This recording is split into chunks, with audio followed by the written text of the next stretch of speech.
Okay, so very first thing is we're going to rotate this up to where we want it. We're going to start with the front.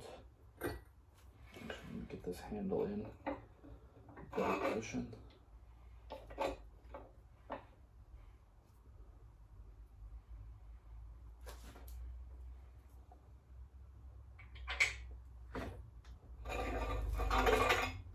Okay, we'll drop the lock pin in right there, and we'll start with this very first cylinder right here, and off the table. Here it is. So first, I've marked all these just with an arrow so I can get the orientation, but the first thing is we're going to clean this out. Now, what I'm doing to clean this out is, actually let me adjust this.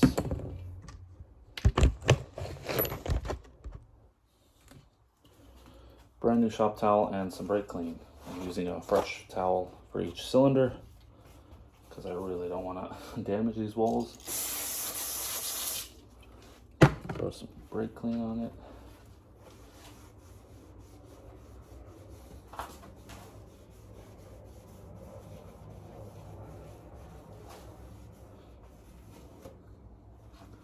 See how dirty that actually is. This does sit in a bag covered up, but you never know. Now, what I want to do now is lubricate this cylinder, and I'm just using some AMG oil, European car formula. It's a really nice high detergent oil I like to use. I've used it a bunch of times on other cars. Never had a real issue with it.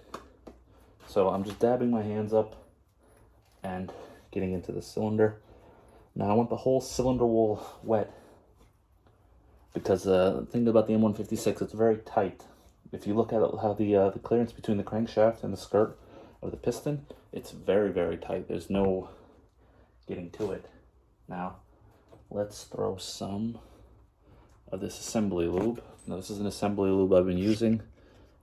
This is by Redline. I've also used this brand of oil, but this is an oil-based lubricant. This thing doesn't dissolve until the engine is actually running and it warms up. And the thing is, it'll dissolve just right back into engine oil. So there's no like solvent or anything like that you would have to worry about maybe thinning an oil out as you're running the car. Because a lot of people use a break-in oil and whatnot, but I'm gonna get that nice lubricated. Get some of this off. Now for the piston. Now we've marked an orientation. We know it goes this way. I'm gonna remove this cap. This uses a triple square socket. Now I've got a pair of them. Now what I haven't shown you is I've installed new connecting rod bearings on all these things, and as I put these on, I'm going to install new connecting rod bolts, because these bolts stretch after they've been used. So they're one-time use. Kind of sucks. They're about $2-3 each in the dealer. So rebuilding an M156 is not pretty cheap. The parts are expensive. So we got these out. Now, there's no way you're going to get this wrong, because I remember, if you remember in the previous video, these are cracked from the factory. That's how you get this perfect round shape. But brand new bearings. I'll actually show you. I've got an old one over here, but I'll put this off to the side.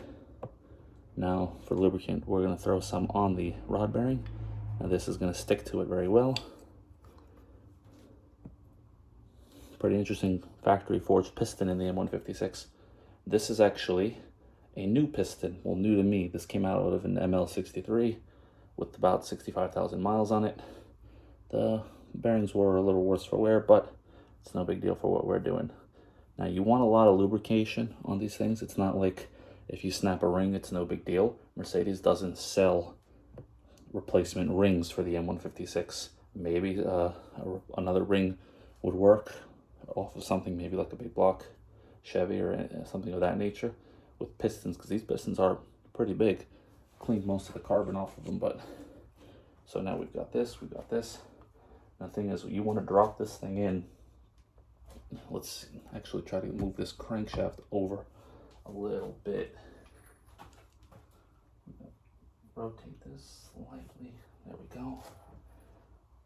Because I want this to drop in at about top dead center. So we're gonna turn.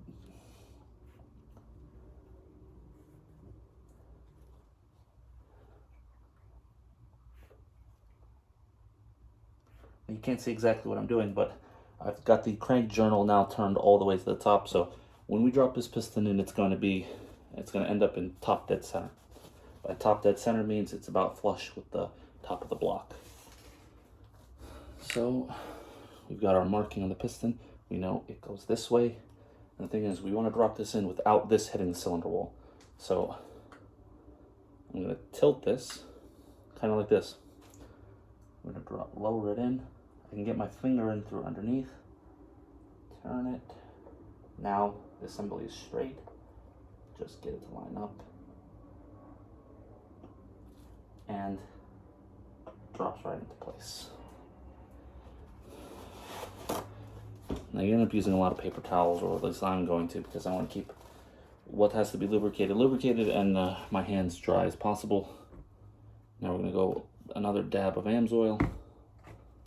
We're going to lubricate this ring. It's already got a bunch of oil on it, but better safe than with a broken piston ring, because I got these used from a tech friend who had disassembled an M156, actually ended up chewing up its camshafts. And the thing is, the pistons and the rod assembly are about $800, which is wildly expensive, but you know, you get forged factory pistons, and this is an AMG Mercedes. Now before we put this ring on and compress these rings down, there's a gap between the rings.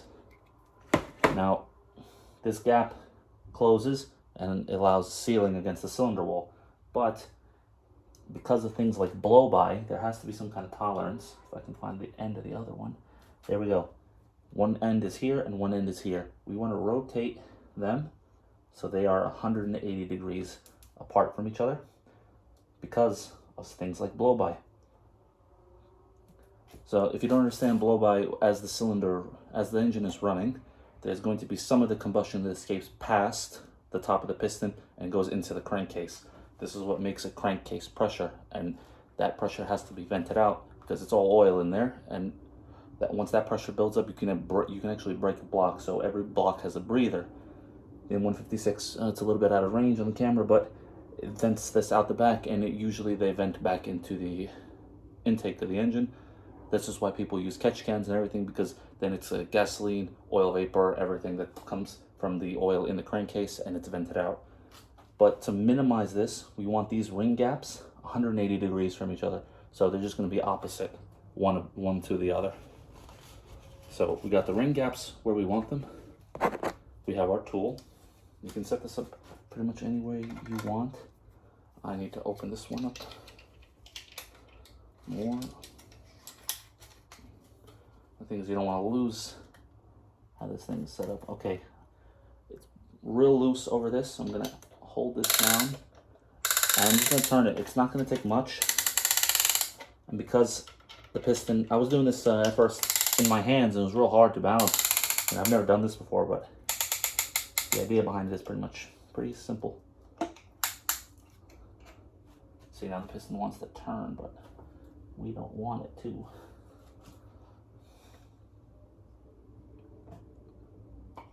There we go. So I'm going to hold it in place at the bottom.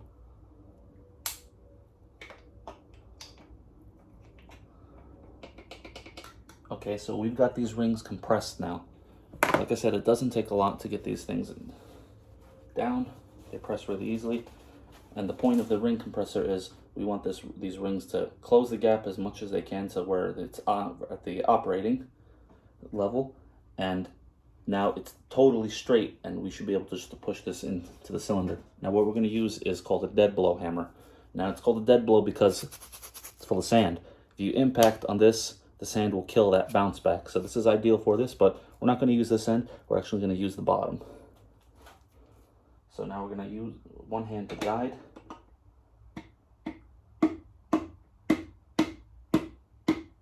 And just continue tapping it. You see how the thing dropped?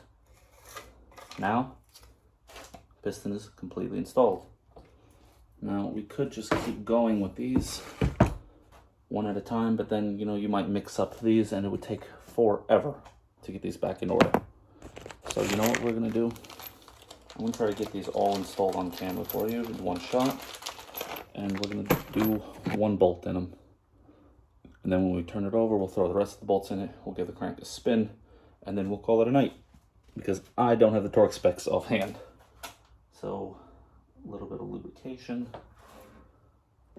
What's great about this, I've seen some people use Vaseline, which is just a petroleum-based lubricant, but this one is based in motor oil, and it won't run off the engine until the engine's running. So now we're just going to line this up.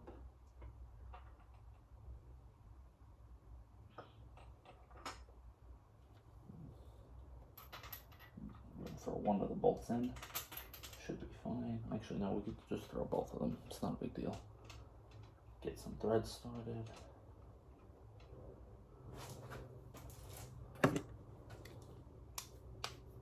Now again, we're using a triple square socket. Some people would call this a spline. In Germany, they call it triple square, because it's kind of what it is if you look at it very carefully. So now I'm just threading the connecting rod bolt in. We're not torquing these down yet. Now, the reason I'm doing it like this and not just throwing all of them in one shot is because all these connecting rods, the bottom half are unique to the other one. A tiny bit of lube on here.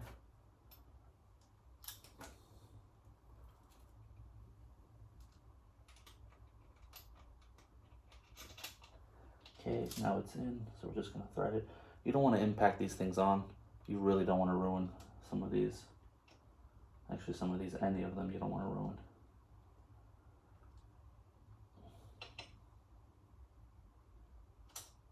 Just barely hand tight. And that's it. This one in top dead center. So let's see if we can get the crank to turn right here. This one's almost there. I'm just turning it by hand. Gave myself a good pinch. That's always nice. There we go. Next one is top dead center. Now by the next one being at top dead center, it just means that this crank lobe is now at the top. So as this piston was installed, you see it's dropped now a little bit. So we're gonna do the same process over again. Take some brake clean, fresh towel. We want minimal contaminants in this thing. Yes, I'm doing this in my garage, sue me, but this is a really cheap car. This is just a fun build. I've always wanted to get my feet wet with a project like this. Always learned about engines, loved how they work, the mechanics behind them, but never got a chance to actually work. Okay, that got me. So what's next? Piston and rod. This is one of the original piston and rods to the engine. This one was actually from the ML63, and some of them, you got a good cleaning on them, and I've put an arrow on all of them for orientation. So this one's going to drop in this way. Now we're going to do the same process. We're going to remove, I've left these old bolts on here.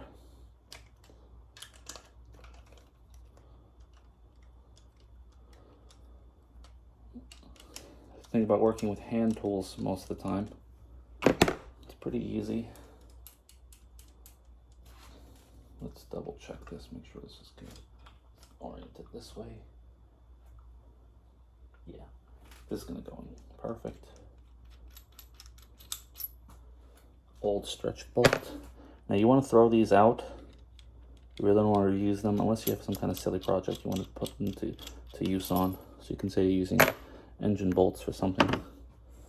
That'd probably be pretty fun, but other than that, you got really no use for them. Same process, lube.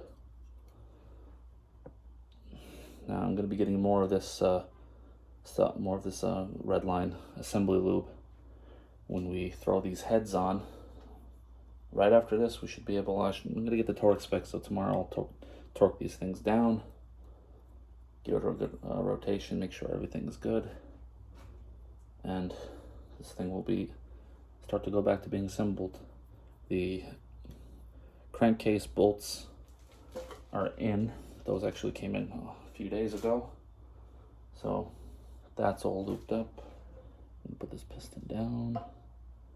Same process with just some dabs of AMG oil. I'm gonna wet the cylinder down all the way. The last thing you'd want is a dry cylinder. You could scratch the cylinder, and these are coated with alusil, so there's no machining you can do to this thing. Got a damaged cylinder, the best thing you can do to fix it is either replace the block, because this coating is not coming back. You can replace the block like I did. I had a small scratch on the other block. This block actually came out of, I believe, another S63. This thing's a real Frankenstein. It's got parts from all kinds of M156s. So, oh yes, let's lube the crank journal. So, take a dab. You notice I'm doing this all by hand, but don't take advice from me. I'm not a professional. But I have some idea of what I'm doing. Marked in orientation. Same trick. Hold it like this. We're going to fish our hand into the other side. Very careful not to scratch it. Line it up.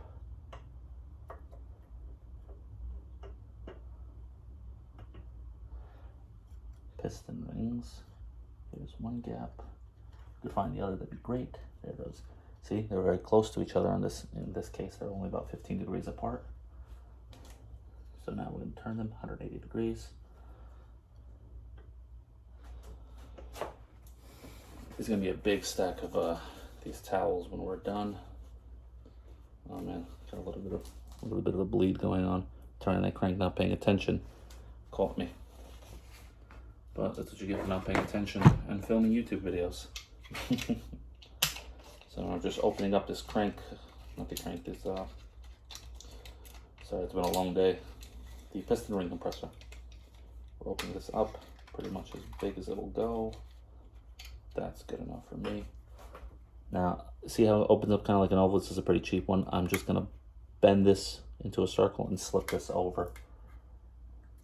And remember I said, you can't get new piston rings. You can't just go to the dealership. They won't sell it to you. They don't sell them. There's no separate part number. The rings come on to the piston. Now we've got this over, compressed. Don't want this to turn because now this has a good grip on the piston. You can actually turn it.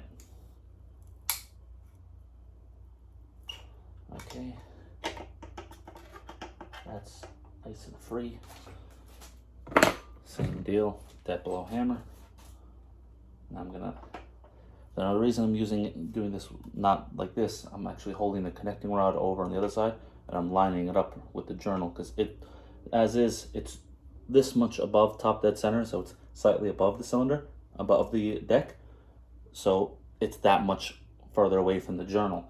And I want it to come, when it comes down, I want this bearing to come down straight onto this journal. I don't want it to come down at an angle and scratch it, which it would be a nightmare. So I'm gonna help hold this in place as I just tap it. And it's gonna go down, down, down. Same deal again. Now we're at top dead center, and this is gonna be over. So I think you've got the gist of this. I'm a little bit bored of talking. So that's this clip is going to stop right now.